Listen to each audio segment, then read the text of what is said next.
Assalamualaikum warahmatullahi wabarakatuh. Selamat pagi untuk Anda semua pemirsa Sapa Indonesia Pagi. Masih di edisi spesial saya hadir hari ini, hari Lebaran kedua. Mudah-mudahan Anda masih bisa bersyukur karena jadi berkumpul dengan keluarga di tengah pandemi. Suasana Lebarannya saya yakin masih tetap bisa dirasakan karena justru jadi banyak waktu untuk berkumpul bersama keluarga. Amin, mudah-mudahan. Dan di suasana spesial Lebaran kali ini saya kedatangan tamu juga spesial nih. Datang jauh-jauh dari Yogyakarta. Kalau saya sebut namanya Sakti. Mungkin Anda belum kenal, tapi kalau saya sebut Sakti ini dulu adalah personel dari band Sheila on Seven. Nah, Anda pasti langsung ingat. Sakti, Assalamualaikum warahmatullahi wabarakatuh. Waalaikumsalam warahmatullahi wabarakatuh, Mas Bayu. Aduh, terima kasih sudah mampir ke studio Kompas TV. Minal aidin wal faizin ya. Sama-sama, Mas. Ya.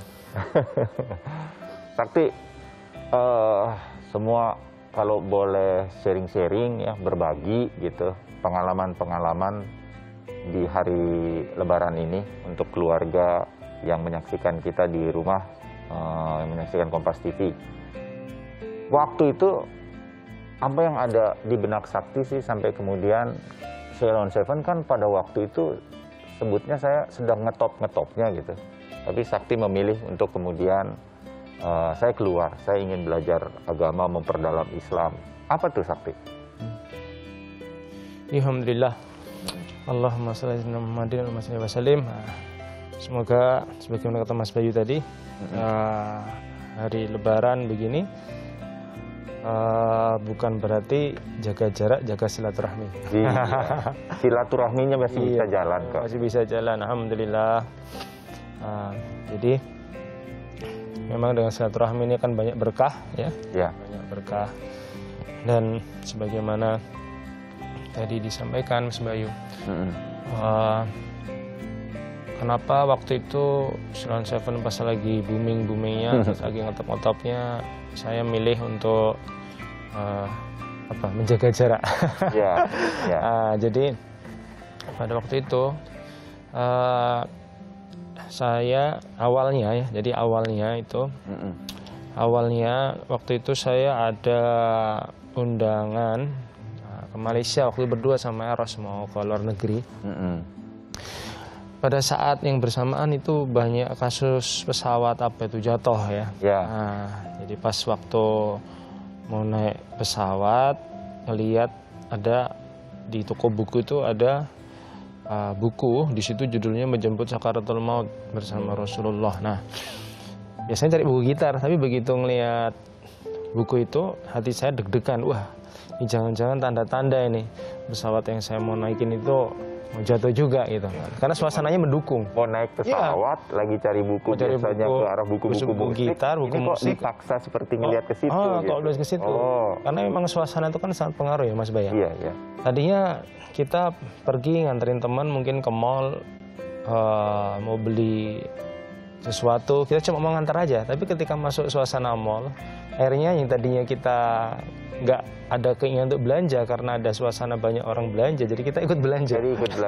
Ya. Nah, begitu juga waktu itu karena banyak kasus pesawat jatuh, akhirnya yang tadinya kita nggak takut jadi takut juga, jangan-jangan pesawatnya nanti yang mau naikin jatuh. Nah, tapi sudah karena tiket udah beli dan saya harus berangkat, ya saya beli bukunya dan kemudian saya baca di atas pesawat, saya baca lagi sampai ke Jogja.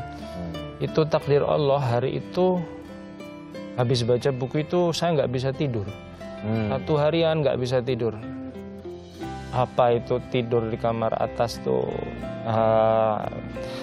belok kanan, belok kiri, belok kanan, belok kiri. Jadi nggak bisa tidur seharian full tuh nggak bisa tidur.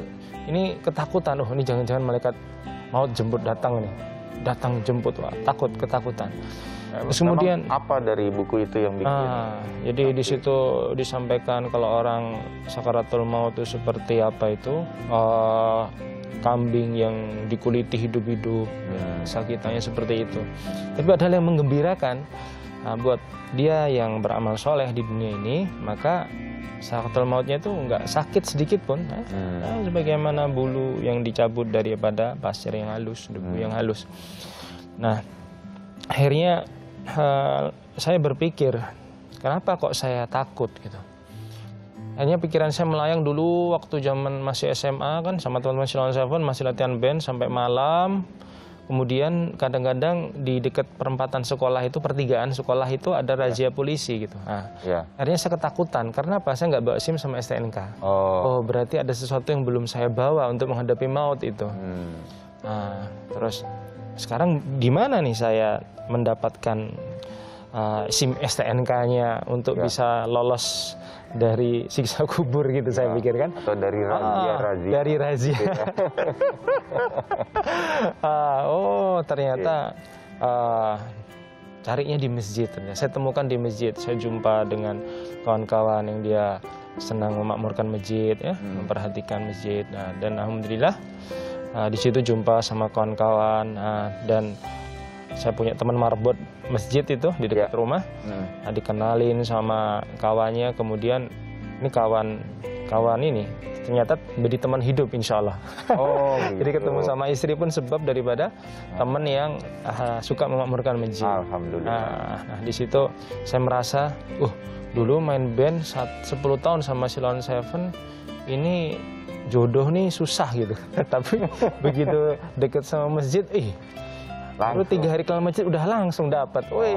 Akhirnya di situ saya, ini pasti banyak hal-hal yang nanti bakal mengejutkan nih ketika ketika kita mencoba lah mengakrabkan diri dengan amalan-amalan masjid. Nah, kemudian tahun 2000, sebenarnya dari tahun 2004 itu saya mulai banyak aktivitas beramal di masjid. Yang saya belajar di masjid itu tidak ada di situ pembahasan tentang mencelakai orang, apalagi ngebom orang. Yang ada kita gimana memakmurkan masjid dengan semakin banyak orang sholat berjamaah di masjid. Bagaimana kita kasih kabar gembira dengan jika kita sholat berjamaah di masjid, maka Allah akan angkat derajat, Allah akan ampunkan dosa. Dan buat orang yang suka bersih-bersih masjid aja, itu sama Nabi. Ketika dia wafat, itu pun Nabi sholati, bahkan di kuburnya pun disolatkan itu. Iya, dijanjikan itu. Masya Allah. Nah, di situ akhirnya saya jadi tambah kerap lah dengan kawan-kawan, dan ternyata banyak juga musisi saat itu seperti Haji Gitorolis, almarhum, dan ternyata sekarang semakin banyak kayak Mas Yuki, vokalisnya Pas Band, dari Noah juga Mas Reza, pemain bassnya juga itu. Terus Mas Fadli Padi juga, alhamdulillah. Ternyata banyak juga ketemu sama teman-teman yang senang mengeluarkan masjid. Alhamdulillah sekarang semakin banyak juga saya lihat. Jadi alhamdulillah. Dan kemudian 2006 saya memutuskan sama teman-teman untuk untuk saya mau banyak beraktivitas di masjid di luar, namun sama teman-teman masih silaturahim, masih ngobrol-ngobrol juga, dan ya semoga nanti semakin banyak juga teman-teman, meskipun dia berkarya, namun dia tidak jauh dari masjid. Amin. Karena di situ banyak berkah, banyak manfaat, dan insya Allah juga banyak inspirasi. Gak harus pakai kokain, heroin, ataupun obat bius lainnya yang merangsang kita untuk membuat suatu karya. Namun dengan kita dekat dengan yang maha menciptakan segala sesuatunya, nanti Allah akan kasih ide-ide positif untuk kita. Amin. Wah, menarik ceritanya.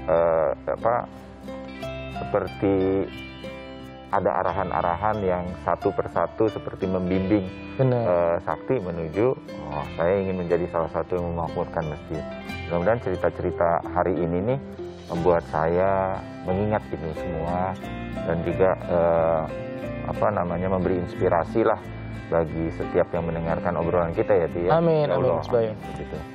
Tapi apakah sakti benar-benar meninggalkan dunia musik? Betul-betul nggak ada musik di dalam hidupnya sakti setelah itu, atau gimana? Atau sekarang masih bikin musik nggak, kira-kira gitu deh?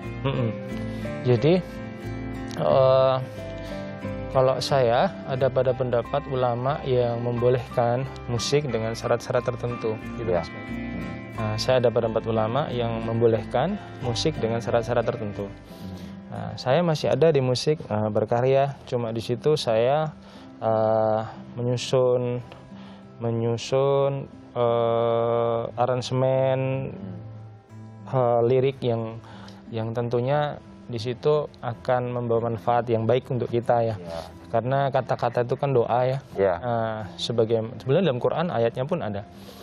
Ya ayyuhalladzina amanu taqullaha wa qulu qawlan sadida yuslih lakum a'malakum. Jadi ketika kita berkata-kata yang benar, maka nanti Allah akan perbaiki amal kita. Contoh sederhana misalnya seperti orang azan.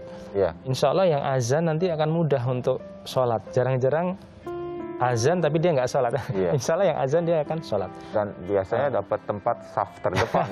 Udah disediakan itu. Betul kan, Ti? Iya, gitu Mas Bay. Nah sama, ketika kita buat sesuatu yang sifatnya itu kebaikan, kata-kata yang kita sampaikan adalah perkara-perkara yang baik, itu sebetulnya sasarannya untuk saya sendiri dulu, bagaimana supaya asbab kata-kata yang saya sampaikan itu saya menjadi lebih baik. Nah, dan otomatis juga nanti orang yang mendengarkan pun ketika dia suka dia akan menyanyikan, kita dapat pahala juga, dan orang itu pun diharapkan pun Allah perbaiki juga amalnya. Nah, jadi ibaratnya hobi dapat pahala tersalurkan. Amin ya, gitu ya. Menarik. Oke. Nah, berarti lagu-lagunya kan sakti religi gitu ya, yang mungkin juga tetap nih dari pengalaman pribadi atau apa kemudian diungkapkan lewat kata-kata dan diberi musik begitu untuk kemudian bisa didengarkan banyak orang. Lewat mana kemudian ini disampaikan oleh sakti supaya didengar oleh banyak orang begitu? Karena bukan nggak mungkin kan lagu-lagu ini jadi penggerak hati orang untuk kemudian minimal mengingat agama begitu, dalam hal ini Islam misalnya. Tapi bikinnya kemudian dibikin album atau disiarkannya seperti apa, disampaikan kepada yang ingin mendengarkannya itu gimana selama ini? Saya buat dalam fisiknya ada, dibuat album. Dan nanti secara elektronik ya, sekarang semuanya serba online, sedang diusahakan untuk cari yang pas, kita kerjasama dengan mereka. Sementara ini juga cuma diupload sedikit-sedikit, belum sampai full version gitu. Insya Allah ya itu tadi harapannya, dengan itu kita blast, dengan itu kita niatkan untuk syiar ya. Nah, itu insya Allah akan membawa kebaikan yang banyak. Nah, ya sampai sekarang pun saya masih usaha dengan kawan-kawan yang pengennya nanti juga semakin banyak juga teman-teman musik-musik yang dia nanti akan membalut karyanya ini dengan pesan-pesan positif gitu. Jadi pun ya kita berlomba, siapa yang diharapkan yang pertama kali dia nanti ibaratnya menjadi pionir, memunculkan nanti kan dapat pahala dari yang setelahnya. Sementara itu lewat fisik juga iya, lewat media online juga iya. Nah hari ini sebagai oleh-oleh dari Jogja, dari Sakti di hari raya atau lebaran kedua ini, pemirsa Sapa Indonesia akan mendengarkan satu lagu ya. Insyaallah, Mas Bay. Insyaallah nih dari Sakti. Judulnya apa, Ti? Judulnya Bertasbih. Bertasbih. Nah, kita dengarkan sesaat lagi. Sakti akan menyanyikan atau membawakan bertasbih ini setelah jeda untuk kita semua. Jadi tetap bersama kami, jangan kemana-mana.